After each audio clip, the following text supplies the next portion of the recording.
Bonjour à tous, nouvelle vidéo aujourd'hui. On est à quelques jours de la Super Coupe d'Europe entre le Paris Saint-Germain et Tottenham. Et donc, dans cette vidéo, on va faire un petit retour vers le futur. Je vais vous parler de la première Super Coupe d'Europe de l'histoire du Paris Saint-Germain face à la Juventus en 97, qui a été une véritable une déroute, une humiliation, appelez ça comme vous voulez. Alors, avant de rentrer dans le vif du sujet, donc, cette double confrontation, parce qu'à l'époque, la Super Coupe d'Europe, c'était en double confrontation, hein, aller-retour.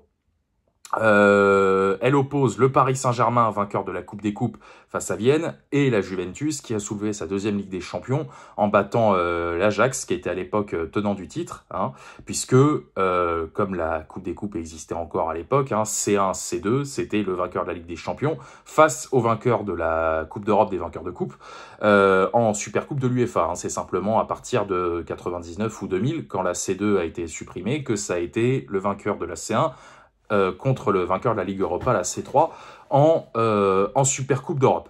Et avant cette double confrontation, les deux équipes s'étaient déjà affrontées 3 fois, en Coupe des Coupes lors de la saison 83-84 et 2 fois en Coupe UEFA, saison 89-90 et 92-93. À chaque fois, c'est la Juve qui s'est imposée. D'ailleurs, j'en appelle aux anciens, il me semble que la double confrontation en 93 n'avait pas été très, comment dire, très partial. Hein. Bon, après, c'est la Juventus, hein, c'est le football italien. Donc voilà, le PSG qui se faisait éliminer à l'époque, après avoir renversé le Real Madrid, hein, 4-1 au Parc des Princes. J'ai déjà parlé de cette rencontre plein de fois.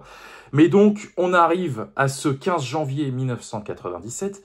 Et, le premier élément qui fait que, qu'on a déconné, c'est que la direction s'est dit à l'époque, tiens, on va jouer une finale allée de Super Coupe d'Europe à Paris en plein hiver, et si on allait se préparer à l'île Maurice. Donc t'imagines bien que quand ils sont tous revenus à Paris, les zozos là, l'écart de température, voilà, parce que alors j'y suis jamais allé hein, dans le Piémont, mais j'imagine que niveau température en plein mois de janvier, bon, c'est pas les grosses chaleurs non plus.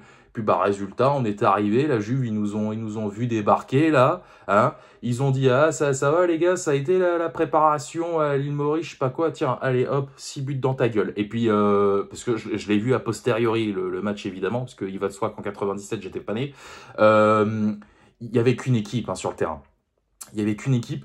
Nous, de notre côté, le seul joueur qui a un petit peu surnagé, hein, et Dieu sait s'il a eu du mal, c'est Rai. D'ailleurs, ce sera le seul buteur de la double confrontation, hein, puisqu'il marquera 2 buts, à chaque fois sur penalty, un à l'aller, un au retour, donc on se fait rosser. Hein. Ce soir-là, il y a 4-0 à la mi-temps, je crois.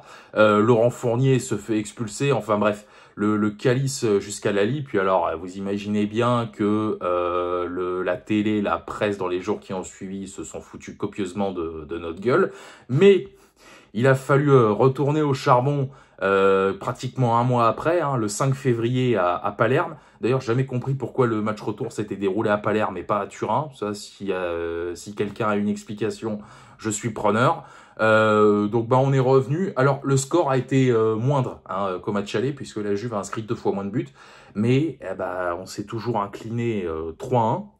Et c'est aussi les prémices d'une année 97 assez particulière hein, pour le Paris Saint-Germain, parce que donc il y a cette double confrontation qui est un véritable naufrage, mais c'est pas terminé, puisque début mars, face à Clermont en Coupe de France, on se fait renverser d'une manière lamentable, on mène je crois 4-0 ou 4-1 face aux Auvergnats, on perd 5-4. Voilà, ça c'est fait.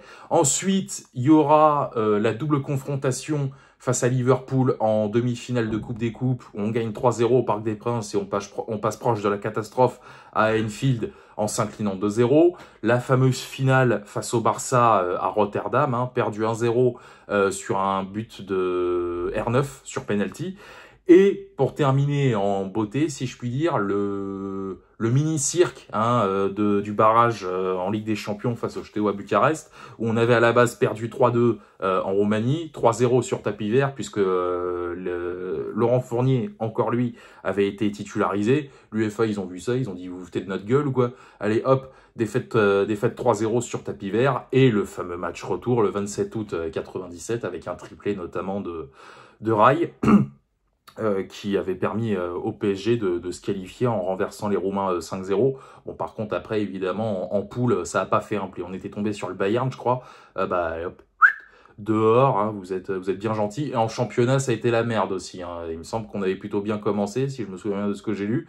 On a fini par craquer, puisque cette saison-là, c'est Monaco qui est champion de France. Donc voilà, mais cette double confrontation, vraiment, s'il y a des gens qui l'ont vécu, exprimez-vous en commentaire, parce que comme je l'ai dit, j'ai vu le match a posteriori, mais ça n'a rien à voir. Je veux dire, regarder un match 25 ou 30 ans après, enfin non, 30 ans c'est pas possible, mais voilà, 20 ou 25 ans après et le vivre en direct, ça n'a, voilà, c'est absolument pas la même chose. Hein. Il est dispo d'ailleurs le match, je vous mettrai peut-être un lien. Vous verrez notamment Marcello Lippi qui fume son cigare. Enfin bref, c'était vraiment, comment dire, on avait touché le fond, quoi. Voilà, on avait complètement touché le fond. Alors j'ai vu un tweet qui disait ouais, est-ce que on a vérifié à l'époque si la Juve était pas dopée, nanani, nanana. Alors c'est de notoriété publique. Hein, que l'équipe 96 de l'équipe qui remporte la Ligue des Champions 96 à Turin, ils sont chargés comme des tanks, voilà, et c'est pareil pour Parme en 99 d'ailleurs.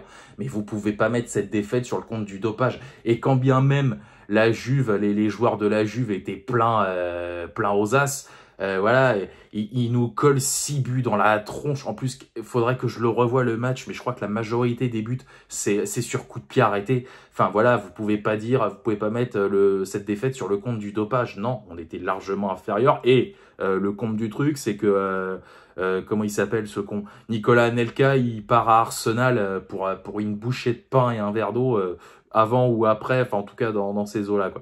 Enfin bref, bon bah en espérant ne pas revivre le même scénario face à Tottenham dans 10 jours. À la base, je voulais en parler dans la preview, hein, je voulais glisser un petit mot, mais je me suis dit que ça méritait une vidéo à part entière.